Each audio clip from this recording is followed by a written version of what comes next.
Well, good afternoon, ladies and gentlemen. This is Hey, there's only Jim. three of us on the screen. Come on now. Because they can see. They can I'm see us here. all. I'm thinking of the wider audience, and there are three of us here in this Zoom session, attempting to give you some ideas about how this tool might influence the way the Gideon ministry is advanced, going forward from this point. My name is Gene Stringer. As I mentioned, I'm a member of the Rogue Valley South Camp, and my colleague Les Cannell, who's also a member of Rogue Valley South, is here, along with Dave Lacey, our Area 4 Director up in Springfield, Oregon. Now, it's one of the great powers of Zoom and other online tools like this, is that we can interact with a much wider audience, a wider group of men and women, through this tool than we normally have the ability to do with a regular camp meeting. So there's some advantages, there's also some disadvantages. And what I'd like to do now is to go through a little bit of a PowerPoint presentation that I put together to outline some of the differences and some of the advantages and disadvantages, and just show you how we do that. Now, what you see here is the PowerPoint presentation that I used as a way of presenting some of these ideas in the edit mode. But you can do everything here on Zoom and have everyone watch at the same time that you can do when you're on your computer alone by yourself. So I'm going to put it into the slideshow mode now. And then I'm going to, the mode I like to use with PowerPoint, it has my notes on it, is the presenter's view. So you'll see that coming up as well. Now, normal interactions have been put on hold because of this COVID-19 business. However, we can still meet and interact using the internet and any one of many tools available. One of these popular options is called Zoom. And in this presentation, we will explain some steps for doing this. You can also explore this option on your own, beginning with the URL. That's what you type into your web browser, the words zoom.us, and you'll get to the Zoom website and all of the various things that are available for you there. Okay, maybe somebody has already approached you about participating in a Zoom meeting, and you may have received an invitation that looks something like this in your email. It's quite possible that you were intimidated by this amount of stuff and didn't know what to do and just passed over it. There's several things on this screen that are what you need to focus on in order to respond appropriately. One is, this is an invitation which you can give at any point when you get it. You can tell the person who sent it out whether that you're definitely going to attend by clicking yes, or whether you're definitely not going to attend but clicking no, or whether you're still thinking it over. Those are very helpful for the person planning a meeting to know that there are people that are planning to attend. You don't have to wait until the date for the meeting to do that. You can do it immediately when you get this message in your email. And don't forget to save it for when the meeting actually starts, because when the meeting actually begins, you'll be able to use this to get to the meeting. And that's shown in the next slide. Here is the arrow pointing to this blue information underlined. And if you click on that, that should take you to the meeting. And that might be all you'd have to do to get there. So this is pretty simple, even though it looks like a bunch of gobbledygook if you're not into computerese. Online conferencing. There are some advantages. There are also some disadvantages. One advantage, I'll go through those list of advantages first. If you've never thought about it, with online conferencing, you don't need a meeting facility. You don't need to find a restaurant. You don't need to find a meeting room somewhere that you can rent because everyone's still at home and are meeting from that place and are all together on the internet. So not only do you not need a room, you don't need a particular time. Meetings can happen at any time without having to travel. So you save the cost of fuel. What could you do with those savings? Maybe we could buy a few Bibles. Guests can attend from any place in the world. We don't have just the local camp available for us to view. We can invite guests from around the state association to come and join our meetings. We can even invite officers around the state or the nation or even around the world to participate if we have their email addresses. We've noticed in the time when we haven't been able to have our regular weekly prayer meetings that we've actually got some new people attending our prayer meetings that we have not been able to include in the past. We have a camp just to the south of us, which has dwindled down to 2 members, and they don't even have a way to meet together for a prayer meeting. Last Saturday, one of them joined our prayer meeting, and we were able to pray together. What a blessing. Of course, there are some disadvantages. Having a meal together is a very nice way of fellowship. And sometimes on a computer-based things, everyone's talking at once, and it's harder to have that one-on-one interaction, which we often enjoy. Some do not know how to use computers or are reluctant to learn, even though it may not be that complicated. Maybe they don't even have computers, so that's a disadvantage for meeting in this way. Some have suggested a hybrid way of doing things where those that have computers and are unable to get out could join a meeting using that while the rest meet as usual. There's a need to learn how to use the app for maximum benefit. So you need to commit to spending a little time learning how to make this thing do its tricks to best advantage. So if you're going to just attend a meeting, you don't need to know as much about Zoom as a person who might be eventually needing to run a meeting. There are different types of meetings that work. Some are easier to organize than others. Just socialization with members, that's fairly easy. In fact, there's a number of different apps that do that pretty well, where you're able to see everyone and hear what they're saying and interact with each other that way. You can do that on Zoom as well. When you do a weekly prayer meeting, it's good to be able to share the prayer request, which I can download from the connection and make available on the screen for everyone to see. Produce an agenda with a timeline, show the memory verse, and all of the various things that are part of our weekly prayer meetings. And as I said, we were able to involve people that are not regular members of our camp, but who have too small a camp to actually do it. And so this was a great opportunity for somebody that hasn't been able to attend a prayer meeting to participate. It also would provide access to computer competent shut-ins. Cabinet meetings can be run using Zoom. If the members of the cabinet all log in to Zoom and have their reports ready to go, already running on their machines, it's easy for them to share their reports and have them formally approved as needed and recorded by the secretary. The secretary can actually record the entire meeting and take minutes from that if they wish. That's part of the facilities available in Zoom. Camp meetings. We had our last camp meeting via Zoom, and we had people attend that have never come to a camp meeting in the past using Zoom. And we had a great time of prayer, interaction, and all of the video training and testimonies came through wonderfully.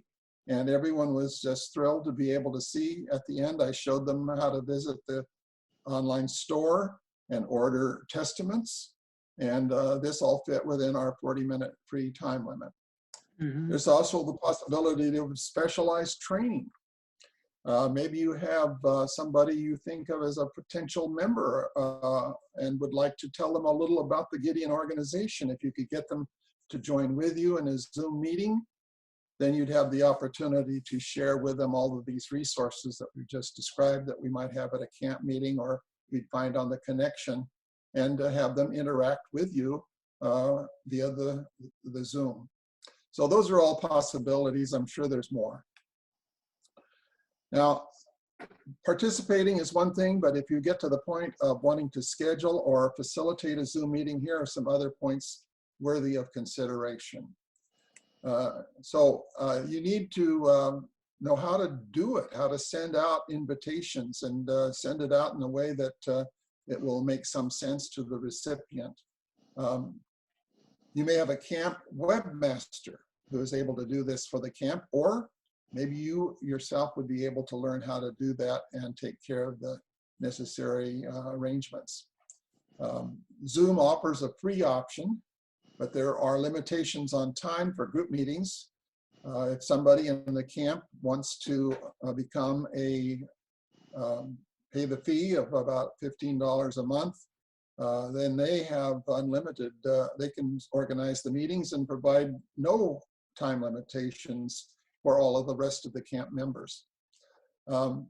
That's a question that every camp needs to decide, is whether that's something worth their investment or not. Otherwise, you have the 40-minute limit, and if you organize your meeting well, a lot of things can be done in 40 minutes. So this means that information must be prepared in writing or on the computer, and be ready for sharing before the meeting begins. We can't waste time looking for stuff or creating stuff on the fly during a Zoom meeting. It has to be done in advance. Now, if you are interested in becoming a facilitator or a scheduler of a meeting, it's wise to download the Zoom app from zoom.us and get it on your computer. It looks like the picture here. Part of this picture is what the app actually looks like. You see there was a meeting scheduled that we're now doing, and you can schedule a meeting here. And there's other things that you can do. There's over here on this website is this little, sort of like a cog wheel or something. That's your settings. And when you download this Zoom app, it's probably well worth your time to click on that little button there and start working your way through all of the settings. So you can begin to understand the various things that you can do with this powerful tool, and make sure that your computer is doing everything that it needs to do in order to host and schedule a meeting. So there's just an awful lot you can learn here, and the more time you put into it, the better the result. I guess that's all I'll say about this little thing. But scheduling a meeting from here involves a certain process, which is a little more complicated than if you can schedule it from your regular calendar. Most of us have calendars on our computer. I have two. I have both Google and Outlook. And it turns out both of those have a add-in which you can add to both of those calendars, which make it easy to schedule a Zoom meeting right on the calendar. You don't even have to go to the Zoom app to do it. And I'm going to show you what that looks like after you've added these add-ins to either Google Calendar or the Outlook calendar. So on Outlook, there's a menu at the top, and you don't have to go very far into it before you get to the Zoom box. Now, there's a lot more on the top of that Outlook calendar than just what I've shown here, but in this little section right here is where you would go if you want to schedule a meeting or start an instant meeting. And that's just click on those buttons, and that's how you do it. That's what happens to Outlook calendar after you've done added the Zoom add-in to it. It looks like that. On the other hand, over here on Google Calendar, say you're trying to schedule a meeting and you've got some of the information in here and you want to add conferencing. If you put the add-in tool for Google Calendar on, if you've got it loaded into Google Calendar, then the option for Zoom meeting is one of the options for adding conferences. And you just click on that, and that automatically pulls out of Zoom all of the necessary connection information to send to the recipients of this message that you're creating in your calendar. And then they will get a message very much like the one I started out with earlier in this presentation. So that's how that works. Now, sharing information in Zoom. When you get into Zoom, you'll see at the bottom of the screen below the video, and you can do a video Zoom meeting with just yourself to practice. And I'd advise that because these things are done better if you practice them in advance. But the one I'm going to focus attention right now on is very critical for any kind of a meeting where information is going to be disseminated, like a camp meeting or a cabinet meeting. And that's this button here, the green one called Share Screen. So if you have something on your computer that's up and ready to go running that you prepared and it's all on the taskbar ready to go, you click Share Screen, and what comes up is a window, looks something like this.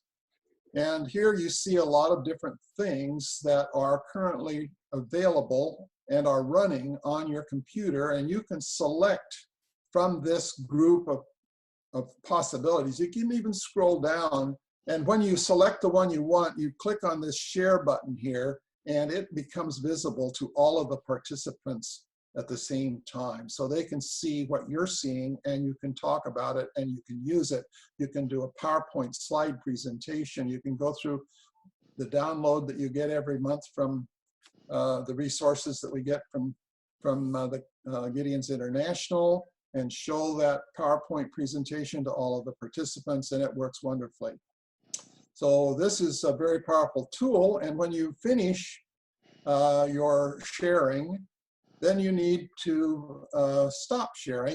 At the top of the screen, there's a little red button that says Stop Share, and that's how you stop the sharing. Now, after you're done with your meeting, if you've organized and put it together, you'll want to make sure that you close out the meeting for all of the members so that there's no ragged edges. And that's the ending point of my sort of half-baked presentation. And I'm going to throw the floor open now for our other participants here today, Les and Dave, to find out what kind of feedback and what kind of questions they might have. Excellent. Well, that was a great presentation, Gene. Thanks so much. And I noticed that when you went to go share, you had a number of different applications open, including your solitaire, which we were all able to see. So that was very good. So speak to me about simplifying. How can, if somebody's a novice, so Les, for instance, how much have you been able to do sharing, Les, real quick? How many times? We had a camp meeting last week, and I shared a financial report. I had that up and just right on the bottom of the of my page, and I was able to click on it and share that and with the members of the cabinet. And so, what simplifies that process for you? Was that your first time ever doing it? Yeah, sharing any document. Yeah. So it sounds like maybe you just had, that was the only other thing that you had open when That's you right. go share. Yeah. Yeah, it was simple enough. I just clicked on that and it came up, and was able to walk people through it, scrolling up and down on the page, and I think people pretty much got the gist of the financial report. Good, good. It was good. It was good. Yeah. Very good. So that would probably be maybe a best practice for people who are learning how to share, is just prior to the meeting, close down all of your other applications except for the one that you want to have shared. Maybe your email, because that's how you're going to interact with the Zoom meeting in the first place, to click on that link, and Zoom itself. So if I just have those three applications open, it really simplifies what I have to choose from once I click on share.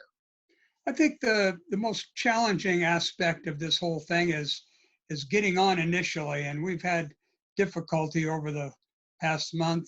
Some people frustrated and they couldn't get on at all. Yours was very simple, so we would benefit by learning how you set that up, and so we benefit from learning how you did that.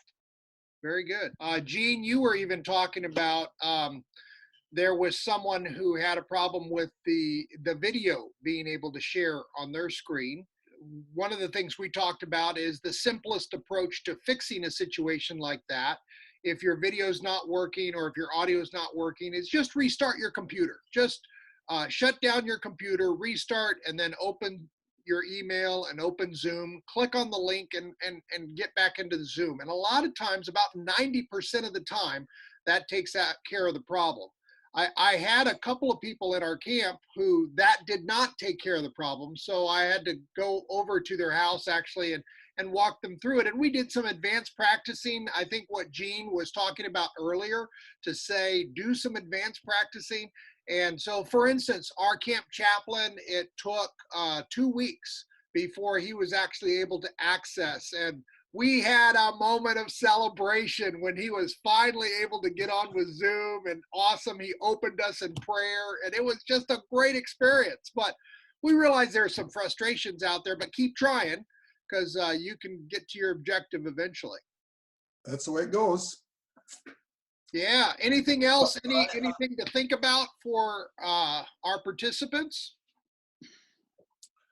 Well, I didn't mention the ideas that I talked to you guys earlier about, of using the Zoom tool as a way of helping people get acquainted with the connection, of how they could, you could get together with them on Zoom and bring up the Gideon connection and start step by step showing them exactly what they need to do. And then if they learn how to share a screen, you could have them begin to emulate what you just showed them on their own computers and share that with the other participant, so that they can give coaching, verbal coaching at the various points where they might be trying the wrong thing, or they can ask a question, do I do this or do I do that? I think it has great potential. And so that's one area where I think Zoom could be very useful. And I think another is in recruiting members. Because a lot of times we send them a link to this or that, and we don't know whether they actually ever look at them or not, or whether that has any impact on them. But if we could get them to log in together with us on Zoom, then we can actually execute the links for them and talk them through what they're seeing and answer their questions directly. You can even bring up a Gideon application form and help them fill it out.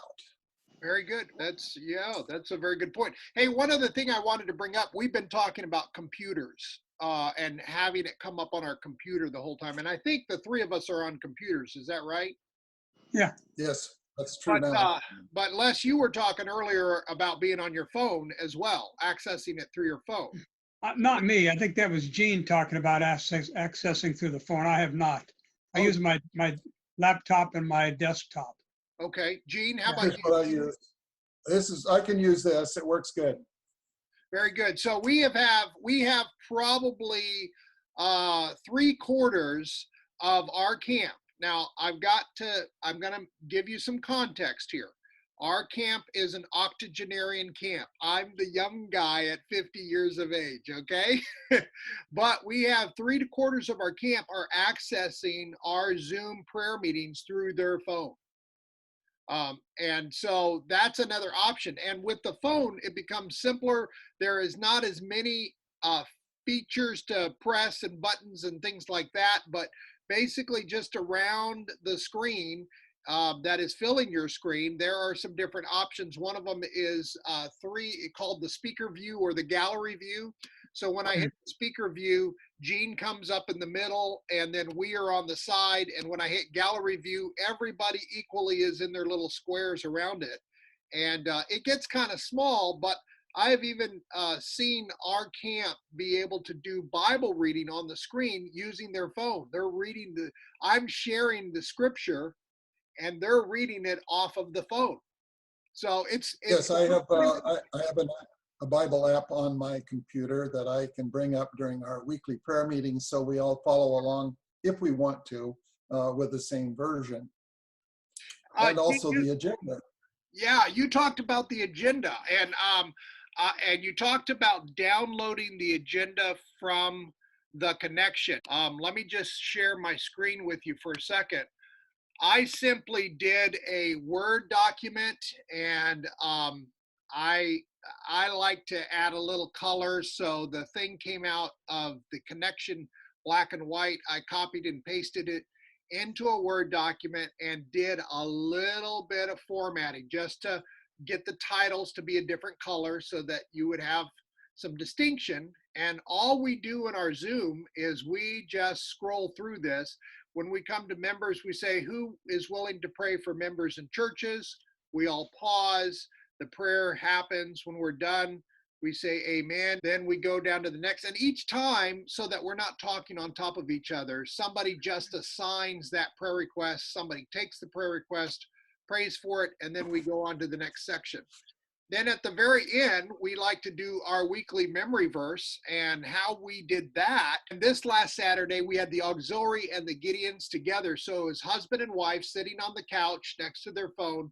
And so I would just ask the first couple, hey, you guys read that out loud to us. And they read the memory verse out loud along with the reference. And then the next couple in the group. And then we had a single guy, and he read his, and another single guy, and then another couple and another couple. And after you've heard that memory verse about 4 or 5 times, it gets pretty ingrained in you. And nobody was talking on top of each other because we just assigned and took turns. So that was kind of the way our practice. Well, we did something pretty similar. The idea of doing a little editing to make the script a little more visible, I think, is good. We did go through, we did the scripture reading. We do 2 verses at a time and sort of go in rotation through the people that are with the meeting. And there's an opening prayer. And then we look at all of those very much the same kinds of things that you were talking about as far as prayer requests are concerned. But we don't assign. We haven't assigned people those. I think that's a good idea so that we make sure we cover all of the bases and everyone has some responsibility to cover some of the needs. We do our memory verse practically the same way that you talked about. Very good. Yeah, we ended up having this last Saturday. We had 12 people attend our prayer meeting, and I'll say what was very interesting is one of our couples is shut in right now, John and Shirley. John is one of the guys that was instrumental in my development in the Gideon ministry, but they live in an area that they don't have good connectivity to the internet. Hmm. So what they did was we had one member who was streaming Zoom, call them on the phone and put them on speakerphone and lay the phone down next to their device that they were having the Zoom meeting in. And John and Shirley got to join us by phone while the rest of us were on video. Could they have called in from their phone into the video to the Zoom meeting as well? Well, that's very interesting. I went ahead and purchased Zoom as the host. I purchased a month of Zoom for $15. And so for that $15, it opened up all of the phone numbers that they can dial into, and they can dial direct into the meeting themselves without needing to do that extra part. But I only was able to get those phone numbers once I joined as the host. Now, not everybody had to join. So I'm the only one in our camp that has Zoom. Everybody else has the free version, but they still all have access to those phone numbers. Okay, good. Anyway, it's been fun chatting with you guys. Anything else left from you? No, I guess not. This is awesome. So I hope this at least encourages some people. We're not pros. We're just a couple of guys that have learned this thing from best practice. Now, I will say this, Gene is probably the pro. He's got the doctorate in physics degree. So that has a lot to do with it, all right. yeah, I noticed Gene was talking about, I got 2 calendars. I got Google and Outlook. So most people are doing good to just have one. That shows that you're a professional researcher. That's pretty good. Well, I'm a hacker. Uh-oh, watch out now. Watch out. Okay, so this is saying that you never know if you're having a prayer meeting. Gene might hack into you and pray with you. You never know what will show up. All right. Well, everybody, I hope Always- you enjoyed this. And what I'm going to do is I'm going to stop the record button. And once I do that, that's going to make our meeting go back private. And then we're going to talk about you and we're going to pray for you. God bless. Have a great day. Okay.